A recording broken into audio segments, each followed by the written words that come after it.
temporarily quiet me. So I'd like to read this into so that people know what I was going to say.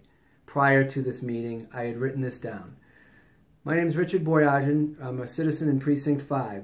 I wanted to address the letter to the editor that the town manager wrote last week comparing me to the North Korean murderous dictator Kim Jong-un. That letter was simply awesome. It was so amusing that my wife, daughters, and I watched the movie, The Interview, last night. I prefer that we encourage people to use their constitutional rights to free speech and have public discourse regarding the state of our town. While people may disagree with my approach, my desire is to bring everything out into the open. I am not a fan of using violence to shut down free speech or because you disagree with how someone's voted. I want more discussion, not less.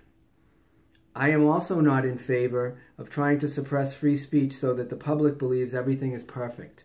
I believe this is just as dangerous, if not more.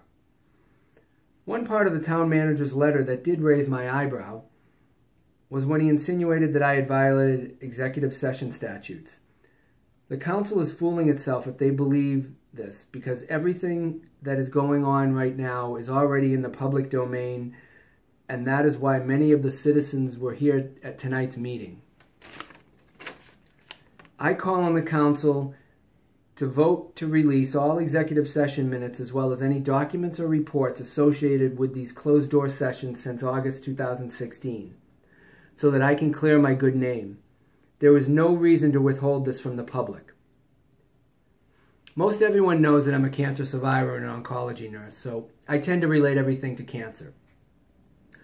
Before someone's diagnosed with cancer, they tend to ignore obvious symptoms and signs of the cancer, and oftentimes hoping that it's nothing or that it's going to go away on its own.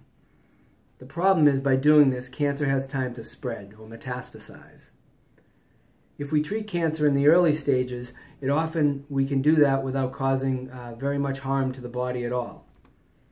When it's allowed to grow, it requires more aggressive measures like chemotherapy and radiation, which do temporary harm before your body heals and you get better.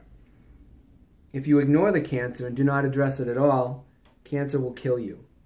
I believe this is similar to what's going on with our current issues in the town, and we cannot continue to ignore it.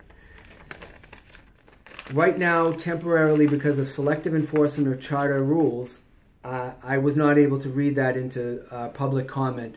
And I understand that, that a group of people are gathering to try and keep things quiet and let everyone think that everything is fine and continue business as usual. I'm hoping that the citizens and town employees of Winthrop don't want business as usual, because it obviously is going to take more than what I anticipated, because people are certainly entrenched and don't want change. Again, I thank you for your support and everything else, but I will continue to fight for the citizens of Winthrop.